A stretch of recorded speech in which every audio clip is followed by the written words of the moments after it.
설교 제목을 한번 같이 말해볼까요? 빠지다. 오늘 예배들 많이 빠지셨네요. 오늘 많이 빠졌죠? 빠지다. 오늘 설교는 지난주에 이어서 우리 묵상과 설교에 올려둔 5편의 설교 중에 한 편입니다. 다음 주까지 5편 중에서 3편을 골라서 말씀을 같이 나누려고 합니다. 장마가 시작됐습니다. 지난 목요일 밤과 금요일 하루 종일 장대 같은 비가 내렸죠. 통상 비가 내리면 야외 활동을 계획하지 않거나 혹은 계획된 활동을 취소하기 마련입니다. 그런데 우리 교회 풋살팀은 그런 게 없습니다. 비가 오면 그 비를 다 맞으면서 공을 차고 눈이 내리면 그 눈을 다 치워가면서 공을 찹니다. 아주 깜짝 놀랐습니다. 한겨울에 눈이 이만큼 내리면 그걸 다 치우고 나서 공을 찬다는 거예요. 그렇게까지 하나 싶은 마음이지만 실은 그게 다 좋아서 하는 일들이죠. 좋아서 하는 일은 말릴 수 없습니다. 그거 말리면 잘못하다 싸움 납니다. 우리 지혜로운 아내들, 남편들이 뭐 한다 할 때 그냥 내버려 두세요. 그냥 철이 없어서 그래요. 좋아하는 일 그냥 내버려 두십시오. 사람마다 가진 취미, 이 재미 이런 게 다 다른가 봅니다. 그런데 사람 사는 재미 중에 세는 재미 이런 게 있는 것 같아요. 몇 해 전에 미국에 건너가신 우리 집사님 한 분이 오래전에 식당을 하셨더랍니다. 그 식당 장사가 얼마나 잘 됐는지 돈을 많이 버셨대요. 그래서 하루 일과 끝나면, 장사 끝나면 밤마다 그 돈 세는 재미에, 하루 종일 식당 하면 얼마나 피곤합니까? 그 돈 세는 재미가 그 모든 피곤을 싹 다 가시게 했더랍니다. 돈 세는 재미 이런 게 있는가 봐요. 여러분들도 그 돈 세는 재미 한번 빠져보면 좋겠다 이런 생각이실 텐데요. 그죠? 우리 유명숙 권사님도 우리 헌금 세는 재미가 좀 솔솔했으면 좋겠다 이런 생각이 있으실지 모르겠습니다.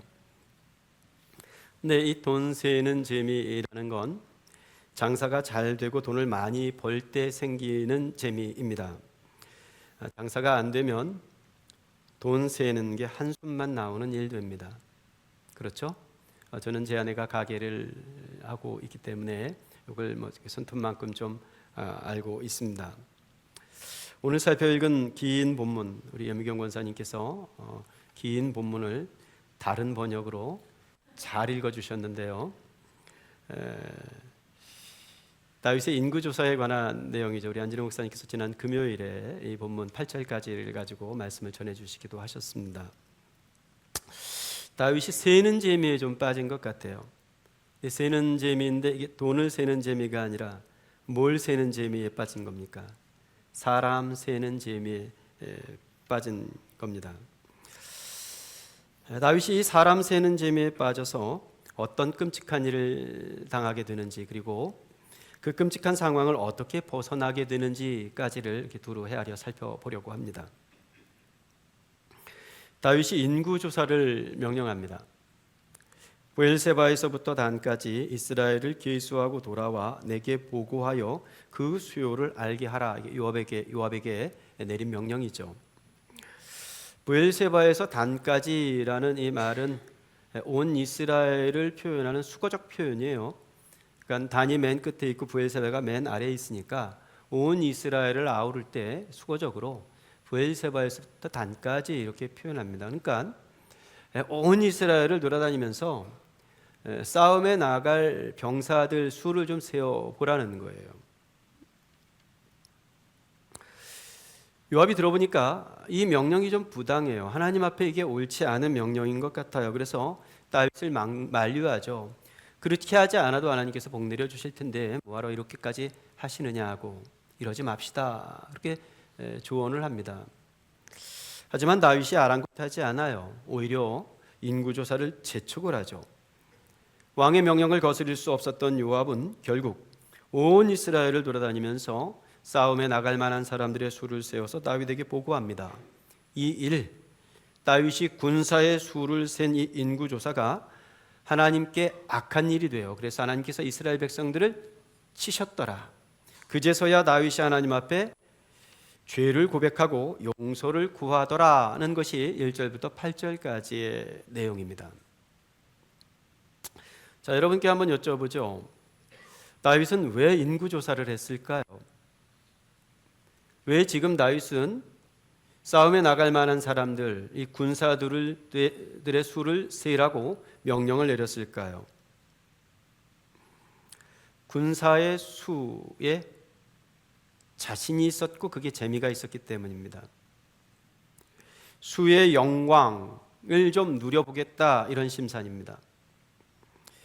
세지 않아도 든든한 군대고 세지 않아도 멀쩡한 나라입니다. 그럼에도 굳이 수를 세는 이유는 그 숫자가 주는, 숫자를 통해 갖는 기쁨에 좀 빠져보려는 거고, 그 숫자가 가져다주는 안전함, 그 든든함에 좀 젖어보려는 겁니다. 헤브론의 왕 다윗이 사실은 헤브론에서 7년간 왕노릇할 때 완전 듣보잡이었거든요. 누가 뭐 알아주지 않았습니다. 그런데 온 이스라엘의 왕이 되고 난 후에 온 이스라엘 왕이 된 다윗은 승승장구했습니다. 다윗은 나가는 전쟁마다 싸워서 이겼습니다. 암몬 자손의 모든 성읍들을 모래성처럼 무너뜨렸고 블레셋의 키 큰 장수들이 아주 낙엽처럼 쓰러졌습니다. 역대상 20장 8절은 그 이야기를 이렇게 적고 있습니다. 키 큰 자의 소생, 블레셋 사람들이죠. 키 큰 자의 소생이라도 다윗의 손과 그 신하의 손에 꼼짝 못하고 다 죽었다. 가는 데마다 승리했습니다. 승리는 달콤하죠. 그리고 그 승리가 주는 영광은 무궁할 것 같습니다. 승리와 영광에 도취된 다윗이 그 승리의 영광을 수에 돌리려고 해요. 나가는 전쟁마다 이기고 나라가 점점 세지다 보니까 그게 다 자기 힘, 자기 군사의 수에서 나온 줄 압니다. 다윗이 지금 정신줄을 살짝 놓고 있는 겁니다. 자, 우리가 성경을 꼼꼼히 이제 필사도 하시고 성경 통독도 하시고 뭐 이런 중이신데요. 성경을 좀 꼼꼼히 들여다보면 이스라엘의 전쟁은 그냥 단지 이스라엘 사람들의 전쟁이 아니라 여호와의 전쟁이라는 걸 알게 되죠. 그것이 수없이 반복되는 표현입니다. 이 전쟁은 여호와의 전쟁이다. 여호와의 전쟁은 칼과 창으로 싸우는 전쟁이 아닙니다. 군사의 숫자, 무기의 크고 작음이 아니라 하나님의 함께 하심으로 싸움이 결정되는 전쟁, 그게 여호와의 전쟁입니다. 자, 이를테면 아주 오래전에 요나단, 사울의 아들이었고 다윗의 절친이었던 요나단이 무기 든 자 한 사람만 데리고 블레셋 진영으로 뛰어 들어간 이야기가 있습니다. 그때 요나단이 그냥 무기 든 병사 하나만을 데리고 블레셋 진영으로 뛰어 들어가면서 요나단이 이렇게 얘기를 해요. 사무엘상 14장 6절입니다. 우리가 이 할례 받지 않은 자들에게로 건너가자. 여호와께서 우리를 위하여 일하실까 하노라. 여호와의 구원은 말이야 사람이 많고 적음에 달린 게 아니야. 이게 요나단의 고백이었죠. 그리고 뛰어 들어갔습니다. 그리고 그 블레셋 진영에서 난리가 났죠. 땅이 진동을 하고, 그래서 이쪽 진영에서 사울이 이게 무슨 일이냐 이렇게 깜짝 놀랄 정도였습니다. 요나단만 그런 게 아닙니다. 다윗도 그걸 알았어요. 다윗이 골리앗 앞에 싸우러 나갈 때 뭘 가지고 나갔습니까? 짝대기 하나 들고 돌 몇 개 들고 나아갔습니다. 그 짝대기 하나 들고 골리앗 앞에 섰을 때 다윗도 똑같은 말을 했습니다. 사무엘상 17장 45절 또 47절 읽어보겠습니다. 너는 칼과 창과 단창으로 내게 나오거니와 나는 만군의 여호와의 이름 곧 내가 모욕하는 이스라엘 군대의 하나님의 이름으로 내게 나아가노라. 여호와의 구원하심은 말이야 칼과 창에 있는 게 아니야. 이걸 내가 우리 백성들에게 똑똑하게 보여줄 거야. 그러며 나갔습니다. 다윗이 그걸 모르는 왕이 아니에요. 아니, 누구보다도 그걸 잘 알고 있는 왕이었습니다. 그걸 모르고 전쟁터를 뛰어다녔다면 다윗은 진즉에 죽은 목숨이었을 겁니다. 내 힘이 아니라 하나님의 함께 하심을 알고 싸움터를 뛰어다녔고, 그래서 전쟁마다 승승장구했습니다. 그렇게 다윗은 천하무적이 되었습니다. 그런데 그렇게 천하무적이 되어 승승장구한 다윗이 무서울 게 없어졌습니다. 무서울 게 없어진 다윗은 이 지점에서, 아무것도 무서울 것이 없는 지점에서 한 가지 중요한 것을 잊어버립니다. 군사의 수에 다윗의 배가 불렀습니다. 이제 하나님 도움 따위는 크게 필요하지 않았던 겁니다. 저렇게 깨알 같은 군사의 숫자가 있는데 그 군사의 수가 자기를 지키고 이스라엘을 지킬 것이라고 철떡같이 믿고 있는 겁니다. 다윗이 군사의 수에 빠졌습니다. 지금 이 지점에서 다윗에게 가장 무서운 적은 블레셋이 아닙니다. 저 메소포타 지역의 강대국이 아닙니다. 저 남쪽에 있는 애굽이라는 제국이 다윗의 무서운 적이 아닙니다. 하나님의 함께하심을 까맣게 잊고 수에 빠져 있는 다윗이 가장 무서운 적입니다. 그리고 실은 우리도 그렇습니다. 혹시 요즘 어떤 숫자에 빠져 계십니까? 장사하시는 분들은 매일 저녁 이게 익숙해지는 숫자가 있을 텐데요. 목회하는 저는 목사로서 성도의 수가 관심거리입니다. 그렇겠죠? 우리 교회 성도들은 제가 성도의 수에 둔감한 줄 알아요. 성도들이 몇 명 모이든 그거 관심이 하나도 없는 줄 그렇게 오해를 하고 있는데 그렇지 않습니다. 간간 제가 그런 얘기를 이렇게 돌려 까기 하시는 거죠. 저에게 직접 말하지 않고 돌려서 이렇게 듣는 경우가 있는데, 우리 목사님은 누가 교회 떠나도 눈 하나 깜짝하지 않는데 이렇게 욕하는 거죠. 네, 그러지 말라고. 그렇지 않아요. 그런 일 생기면요, 저 속상합니다. 속상해서 밥도 잘 안 넘어가고요, 잠도 사실 잘 안 옵니다. 제 아내가 알아요. 제가 큰 교회, 대단한 교회 만들고 싶어서 그런 게 아니에요. 그런 마음이 드는 게 아닙니다. 그냥 수가 늘어나면 기쁘고 수가 줄어들면 그냥 속상합니다. 요즘 우리 유초등부가 막 부흥하는 거 아세요? 이 유초등부가 지금 아이들이 너무 줄어드니까 유치부, 유소년부가 따로 있다가 이걸 이렇게 통합했잖아요. 근데 지금 아이들이 늘어나가지고 이거 다시 나누려고 좀 논의 중에 있습니다. 대단한 교회예요. 여러분 시대에 몇 명 늘어났는지 아세요? 어마어마하게 늘어났어요. 4명. 4명.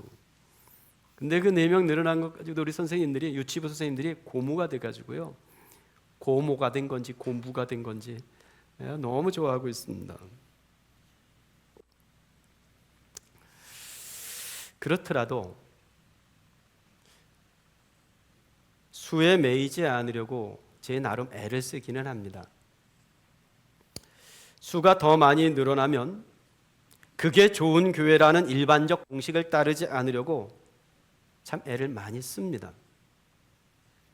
지금 이대로의 교회로도 충분히 기쁘고 행복한 교회가 되는 것, 제게는 그게 더 큰 소원입니다. 더 큰 교회가 되는 게 아니라 더 큰 행복을 가지는 교회. 요즘 우리 교회 조각 모임이 참 좋습니다. 여러분 조각들 다 그렇습니까? 네, 샬롬 조각.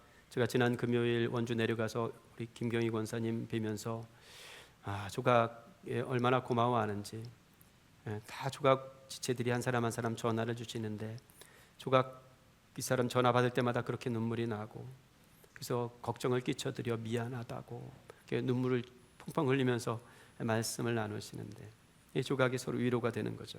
조각 모임 다 좋습니까? 왜 대답이 왜 이래요? 조각 모임 다 좋죠? 요즘 참 좋습니다. 물론 아직 미숙한 사람도 있죠. 변할 기미가 전혀 없어 보이는 사람은 있을 겁니다.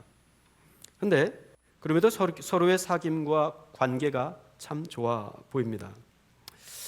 그 여러 조각들 중 다 좋지만 근래 제 목사로서 제 마음에 드는 조각이 작은 조각이에요. 작은 조각. 저는 이 작은 조각은 이름부터가 그냥 마음에 듭니다.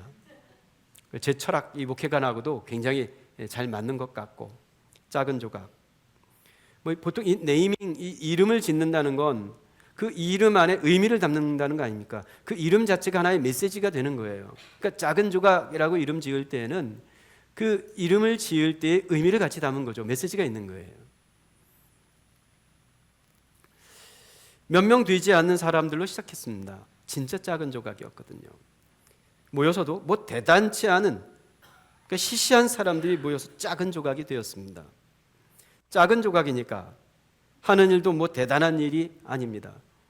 그냥 시시한 일 하더라고요. 모여가지고 뭐 하러 나간대. 그래서 뭐 하러 나가냐니까 그냥 쓰레기 주스러 간대. 그걸 이름을 거창하게 줍깅 이렇게 이름을 붙이더라고요. 줍깅 맞아요? 그거 하러 나간대. 그래서 이 동네 돌아다니면서 쓰레기 뭐 시시한 일 하더라고요. 모여서도 뭐 대단한 모임을 갖지 않습니다. 그냥 서로의 진실된 마음을 나눕니다. 너는 꽃이라고, 너는 햇살이라고 작은 축복과 응원을 나눕니다. 그렇게 작은 꽃밭을 일구고 작은 햇살을 담아낼 뿐이지만 누구보다 큰 기쁨과 축복을 나누면서 행복한 모임을 갖습니다. 이걸 어떻게 할까요?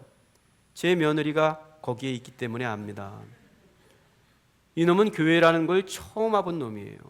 처음 와봐서 그 조각에 들어갔는데 이 조각에서 모임 갖고 오면 얘는 천국 다녀온 것 같아요.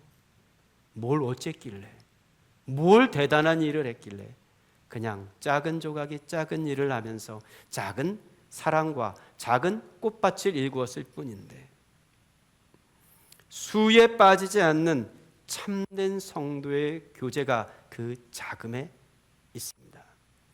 누구의 유명한 말 그대로 작은 것이 아름답다.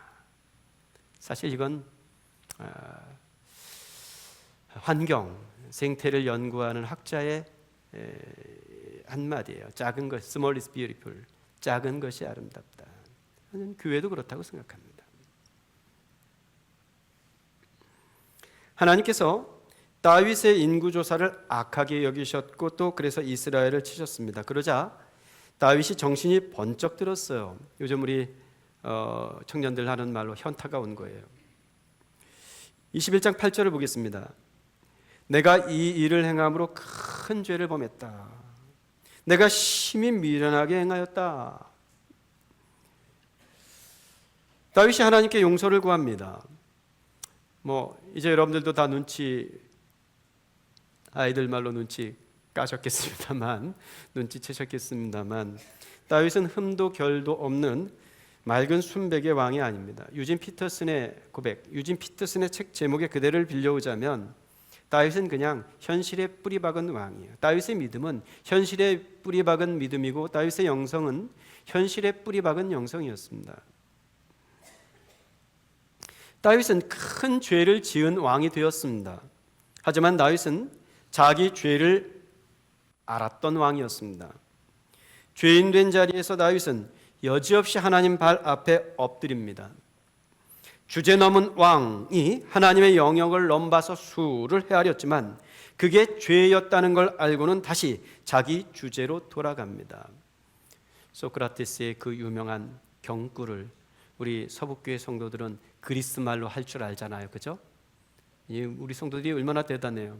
그리스 말로 이 원어로 소크라테스의 그 너 자신을 알라라는 말을 할 줄 알잖아요. 우리는 뭐예요? 알랄라 니콜라지. 유명한 말이죠. 알랄라 니콜라지.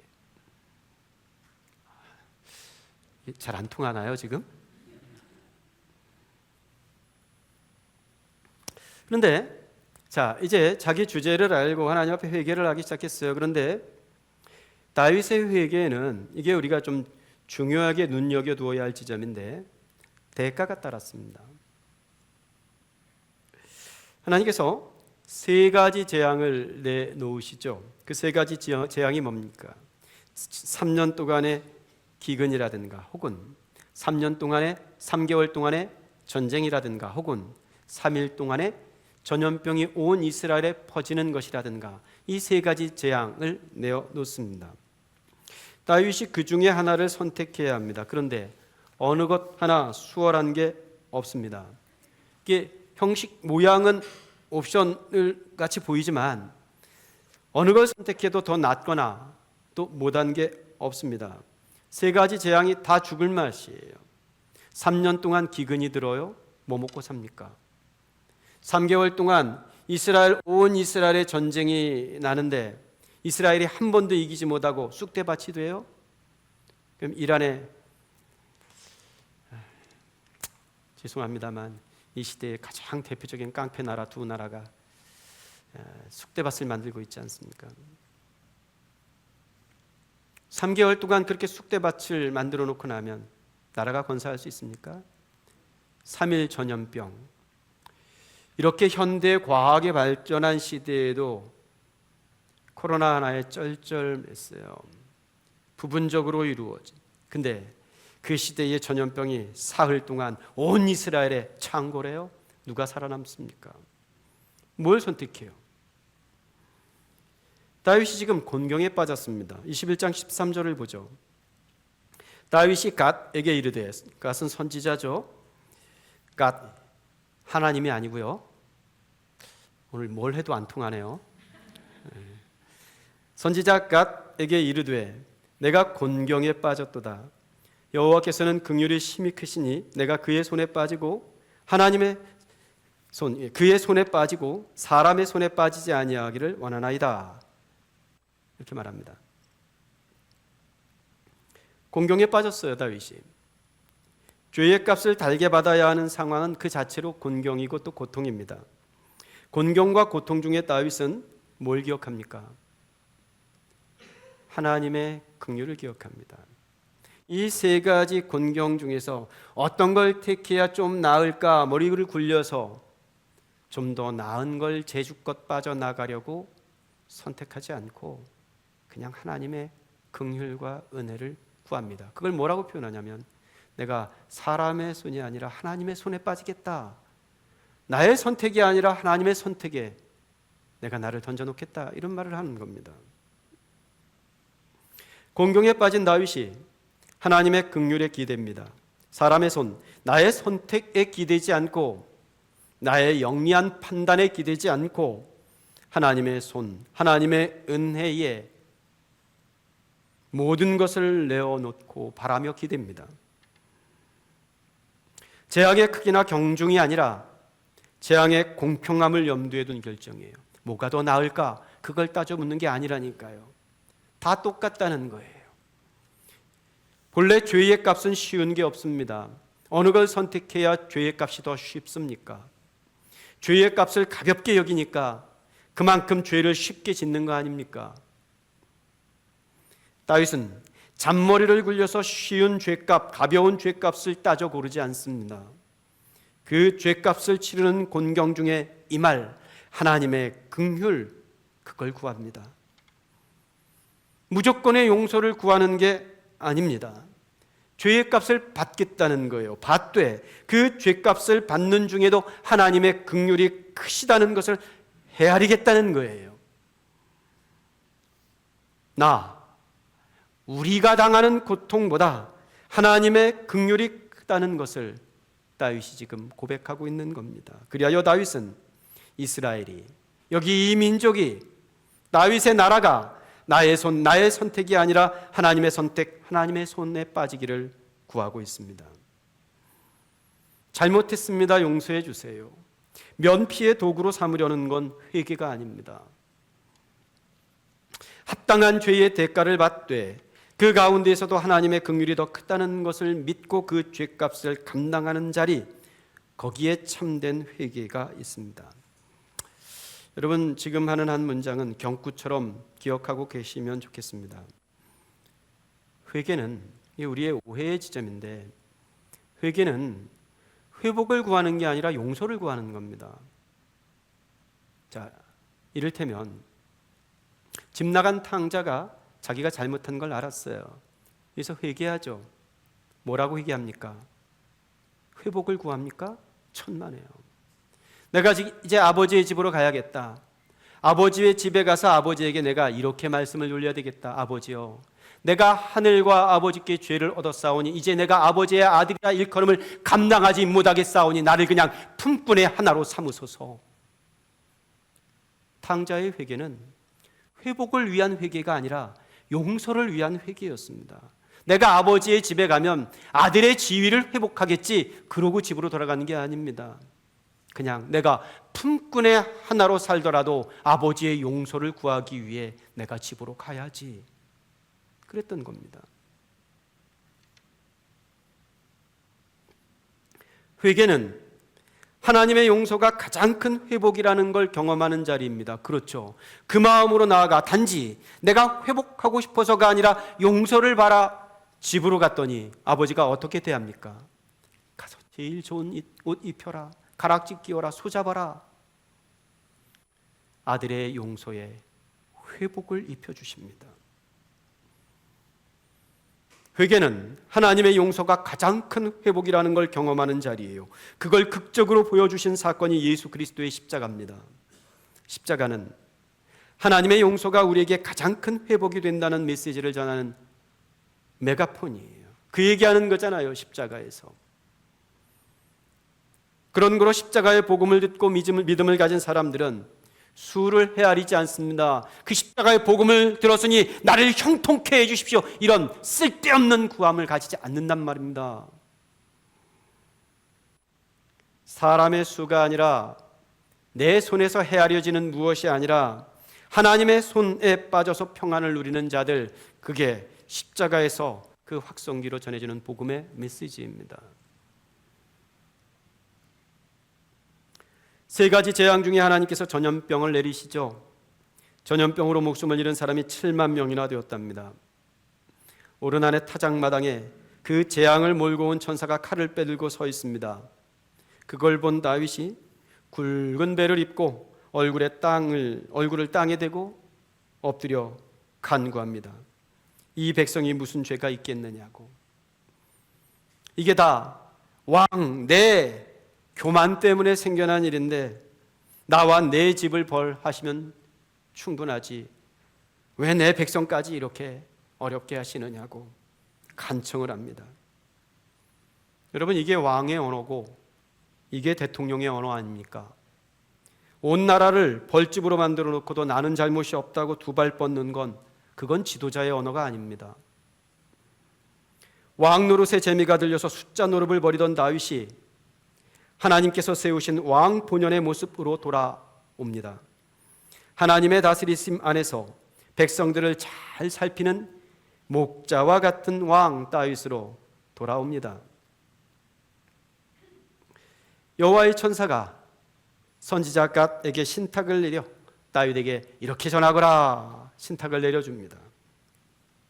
아라우나, 이제 책마다 좀 다르죠. 아라우나의 타작마당을 사서 거기서 여호와를 위하여 제단을 쌓으라는 거예요. 그 말을 듣고 다윗이 끝내 값을 주고 이 아라우나의 타작마당을 사서 거기에 제단을 쌓고 하나님께 제사를 드려요. 그렇게 재앙이 그칩니다. 사족 같은 말씀입니다만 제가 지금 역대기하 묵상과 설교의 역대하를 집필하고 있는데, 역대하는 솔로몬이 성전을 짓는 이야기로 시작을 합니다. 근데 솔로몬이 성전을 지을 때 그 터가 어디예요? 어디다 지어요? 여기 이 지금 아라우나의 타작마당에 성전을 짓습니다. 이 아라우나의 타작마당에서 올린 번제와 화목제는 일종의 죄의 값이죠. 죄값입니다. 그런데 하나님의 긍휼 없이 3일 역병이 돌았다면요, 이스라엘은 모든 백성의 목숨으로 그 죄값을 치러야 했을 겁니다. 다 죽었을 거예요. 아라우나의 타작마당은 그러니까 이 이야기를 읽는 우리의 코드입니다. 그러니까 다윗이 값주고 그 밭을 샀지만 여기 아라우나의 타작마당은 다윗이 값지불한 것으로서의 이야기로 그치지 않습니다. 아라우나의 타작마당은 하나님의 값지불을 보여주는 이야기예요. 그게 사실 솔로몬이 지은 성전을 굳이 거기에 짓는 까닭이기도 하죠. 다윗이 값으로 산 이 타작마당이 용서를 위한 충분 조건이 될 수 있습니다. 없습니다. 우리가 회개하면 우리의 회개가 용서를 위한 충분 조건이 됩니까? 집 나간 아들이 집에 돌아와서 잘못했습니다 라고 말하기만 하면 그게 용서의 조건이 되는 겁니까? 그렇지 않습니다. 아버지가 받아주셔야 용서가 되는 거예요. 다윗과 그의 갑 지불은 구원을 이루어낼 수 없습니다. 다윗이 돈을 주고 아라우나의 타작마당을 산다 한들 이 온역을 멈출 수 있는 재간이 없습니다. 구원은 다윗의 후손으로 이 땅에 오실 하나님의 아들의 갑지불로 이루어지는 거죠. 그게 지금 이 전체 이야기, 하나님의 이야기의 핵심입니다. 요즘 소위 메타 내러티브라고 하는데 요즘 이 교계에서 하나님의 큰 이야기 안에 우리가 들어가 있다, 뭐 이런 이야기죠. 다윗도 마찬가지입니다. 우리는 예수를 믿으면 값없이 죄를 용서받는 줄 알아요. 여러분, 죄에는 값이 따릅니다. 값 없이 받는 용서가 어디 있습니까? 예수께서 참 성전이신 당신의 몸으로 죄의 값을 치르셔서 용서가 된 겁니다. 값 없는 용서는 없습니다. 그러니까 다윗의 값지불이 아니라 하나님의 값지불이 이야기의 결론입니다. 그리하여 이 이야기는 다윗의 이야기가 아니라 실은 하나님의 이야기를 하려는 거예요. 다윗 이야기는 하나님의 그 큰 이야기 속에 담겨있는 그냥 작은 플롯에 불과해요. 다윗뿐입니까? 아브라함 이야기도 그렇고 성경에 나오는 모든 이야기도 그렇고 사실 우리의 이야기도 마찬가지입니다. 무슨 대단한 교회가 어디 있습니까? 우리는 다 그 시시한 이야기, 작은 이야기의 소중함을 간직하고 하나님의 큰 이야기에 들어가 있는 사람들인 거예요. 설교를 좀 마무리하겠습니다. 서두에 말씀드린 대로 사람 사는 재미라는 게 있는데 그중에 세는 재미가 있다 이렇게 말씀을 드렸습니다만 사람이 세는 재미에만 우리의 인생의 재미를 다 담아두고 산다면 우리의 인생은 세다가 죽을 인생이 될 겁니다. 그죠? 지금도 그 세다가 죽을 인생의 길을 가는 분들이 더러 있을지 모르겠습니다. 뭐 그놈의 돈 하나에 인색해가지고 쌓아두고 내줄 줄 모르고 이게 세다가 죽는 인생의 한 걸음 아닙니까? 근데 인생에는요 셀 수 없는 재미와 기쁨이 더 많고 더 큽니다. 자, 제 아내가 유초등부 설교 마치고 이 얘기 들으려고 지금 급히 올라왔어요. 저는 제 아내를 사랑합니다. 여보, 이 이야기 들으려고 올라왔지? 제가 제 아내를 사랑하는 것보다 제 아내가 저를 사랑하는 게 더 큰 것 같아요. 이게 참 재미있습니다. 사랑은 셀 수 없는 재미죠. 이 셀 수 없는 사랑이 카운트가 될 때 그 사랑은 변질됩니다. 뭘로 세어서 사랑입니까? 셀 수 있는 사랑이 될 때 더 이상 그 사랑은 사랑이 아니게 된단 말이에요. 우정도 그렇습니다. 앞서 우리가 요나단 이야기를 잠깐 살펴보겠습니다만 요나단과 다윗은 절친이었죠. 그 우정은 뭐 아름다운 우정이었습니다. 서로의 목숨을 내어줄 수 있는 우정이었단 말이에요. 이건 뭘로 셉니까? 그 우정의 값이 얼마입니까? 이 자본주의 시대에서 따져 묻는 기준이죠. 그거 얼마냐는 거예요. 그 우정을 값으로 매기는 순간 그 우정에 대한 모독이 되는 거죠. 선행의 기쁨이라는 것도 그렇습니다. 제가 주기도문 공부하면서 그런 말을 했어요. 일화를 소개한 건데요. 제가 전에 섬기던 교회에서 중고등부 사역을 10년을 했습니다. 잘했을까요? 우리 오늘 목용이 여기 왔어요? 목용아 잘했니? 전사님이 잘했어? 근데 해마다 봄이 되면요 장애시설 봉사활동을 갔습니다. 전주에 있는 전주 어느 외곽 시골에 있는 시골에 이렇게 그 허름한 장애시설이 하나 있는 걸 알게 돼가지고 거기로 이제 봄마다 봉사활동을 갔습니다. 봉사활동을 가면 거기서 몸이 불편한 그 장애인들의 몸을 씻겨주거나 이제 목욕을 시켜주고 또 이제 몸을 가누지 못하는 분들은 그 침상에서 그 기저귀 변을 본 기저귀를 갈아주는 일, 뭐 이런 것들이 봉사 활동의 주된 내용이었습니다. 이게 익숙치 않은 일이죠. 뭐 그 시설 들어가면서부터 코를 찌르는 냄새가 이제 나니까요. 몸을 씻겨주는 건 뭐 그런대로 할 만한 일이 되었습니다. 뭐 기저귀를 가는 일이 좀 곤란했는데 그게 뭐 소변은 그렇다 치고 소변 기저귀를 갈아주는 일은 뭐 그렇다 치고 대변 기저귀를 갈자면 이게 여간 아이들이 조심스럽고 또 불편해하는 게 아니었습니다. 이렇게 대변을 보고 나면 그렇게 예쁘게 이렇게 봐 있는 게 아니잖아요. 이렇게 누워 있으니까 그리고 기저귀 치워지고 그걸 다 닦아주고 엉덩이 닦아주고 이래야 되니까 이 강남에 살던 아이들이 그 안 해본 일을 가서 그걸 하려니 또 이 누워 계신 분들이 몸이 크니까 그 몸을 이렇게 좀 해서 하려는 이게 여간 어려운 일이 아니에요. 애들이 되게 조심스럽게 그 일을 합니다. 그러다가 어느 한순간 그 일이 자유로워지는 시간이 때가 있어요. 그때가 언제일까요? 조심조심 하면서 막 하다가 어쩌다가 자기 손에 묻었어. 그러면 그때로부터 자유로워집니다. 그 모습을 보면서 제 인생에 굉장히 중요한 공부가 되었어요. 제 손에 저 사람의 똥이 묻으면 우리는 그냥 그걸 더럽다 그래요. 그죠? 그게 일반적인 반응이에요. 다른 사람 똥이 죄송합니다. 그냥 들어주세요. 다른 사람 똥이 내 손에 묻으면 더럽다 하죠. 그런데 어떤 상황에서는요, 저 사람 똥이 내 손에 묻을 때 더럽다 하지 않고 똑같다 그래요. 그 똑같다 그럴 때 비로소 자유가 생겨요. 그리고 적극적으로 기꺼이 그 일을 감당해요. 그렇게 봉사활동을 마치고 거기서 그분들과 같이 밥을 먹습니다. 처음에는 냄새 때문에 코를 찌르는 아이들이 거기서 밥을 먹어요. 맛있게 먹어요. 밥 다 먹고 나면 그분들과 함께 놀이를 즐깁니다. 노래를 부르고 또 이런저런 놀이를 같이 하고 그때 아이들의 그 표정이 얼마나 행복하고 아름다운지 몰라요. 이 아이들이 서울로 돌아와서 갖는 표정 중에 그런 표정을 본 일이 없어요. 이거 얼마입니까?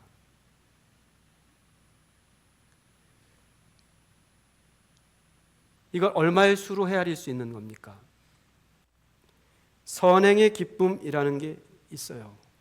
그걸 카운트해서 그럴 수가 없는 겁니다. 뭐에 빠지느냐가 어떤 기쁨으로 사느냐를 정하는 거예요. 지난주 성경 필사한 사람이 모두 세 분입니다. 그 중에 한 사람이 우리 이강용 형제예요. 제가 알기로 이강용 형제가 성경 필사한 게 이번이 처음일 것 같아요. 이강용 형제 어디 있어요? 처음이에요? 이번이? 아니, 그래요. 매번 했어요? 그랬구나. 왜 몰랐지? 인생의 처음이지, 인생의. 맨날. 저는 강용 형제가 필사한 걸 보고 하나님 살아계시다 이런 생각을 했어요. 기적 같은 일이다. 저 까다롭고 깐깐한 친구가 성경을 필사를 해. 와, 기적이다 이런 생각이었어요. 강용 형제 성경 필사 소식 그리고 그 성경 필사한 페이지를 사진 찍어서 조각 단톡방에 올려두었더라고요. 너도 나도 댓글을 달았어요. 윤경자매가 결국 해냈네요. 그러니까 사실 제가 받긴 했어요. 이 유명숙 권사님이 급히 와가지고 성경 필사 강용 형제 창세기부터 시편까지 다 쓴 거랍니다. 이렇게 올려주셨네요. 윤경자매가 결국 해냈군요. 이렇게 답글을 달았어요. 그 밑에 권경숙 자매가 글씨가 참 예쁘다고 뭐 줄줄이 이렇게 칭찬을 많이 달았어요. 그 밑에 원소영 자매가 오 글씨가 정말 예쁘네요. 이렇게 댓글을 이었습니다. 그 맨 끝에 강용 형제가 마지막 답글을 이렇게 달았습니다. 한번 들어보시죠. 평생 들어본 적 없고 욕만 먹었던 글씨체 칭찬 감사합니다. 강용 형제 어머님이요, 강용 형제 잘 기르고 싶었습니다. 그래서 안 다녀본 학원이 없습니다. 그런데 할 줄 아는 건 아무것도 없어요. 이것도 시켜보고 저것도 시켜보고 잘 키우려고. 그래서 글씨 하나 삐뚤어지면 혼냈습니다. 글씨가 이게 뭐니? 그래서 글씨로 칭찬 한번 들어본 적 없는데 성경 필사한 사진 올려가니까 오 정말 예쁘네요. 그러니까 깜짝 놀란 거예요. 평생 들어본 적 없고 욕만 먹었던 글씨체 칭찬 감사합니다. 자라면서 한 번도 들어본 적 없는, 평생 들어본 적 없는 말을 들었습니다. 도대체 그 조각에서는 뭘 받기에, 뭐에 빠져 있기에 강용 형제의 필사 그 글씨체가 그토록 아름다웠던 것일까요? 수에 빠지지 않고 하나님의 손, 하나님의 이야기에 빠진 공동체의 아름다움이라는 게 그런 게 아닐까요? 우리를 굳이 교회로 두신 까닭은 몇 명이 나왔니, 헌금이 얼마니, 건물이 어떠니 이런 수에 빠지지 말고 하나님의 은혜, 하나님의 긍휼, 하나님의 평화, 하나님의 사랑, 하나님의 인애와 자비, 하나님께서 우리를 빚어가시는 하나님의 방식, 하나님의 이야기에 푹 빠지라고, 니들 이야기만 만들어가지 말고 하나님의 이야기에 귀를 좀 기울이며 살라고. 여기 이런 기쁨과 수로 헤아릴 수 없는 감격과 행복이라는 것이 있더라고. 그걸 우리에게 보여주고 가르쳐주고 경험하기 위해서 다시 교회로 모이는 건 아닐까요? 예배 빠지지 말고 하나님의 이야기에 빠져 사는 성도들이 될 수 있기를 간절히 축원합니다. 기도하겠습니다.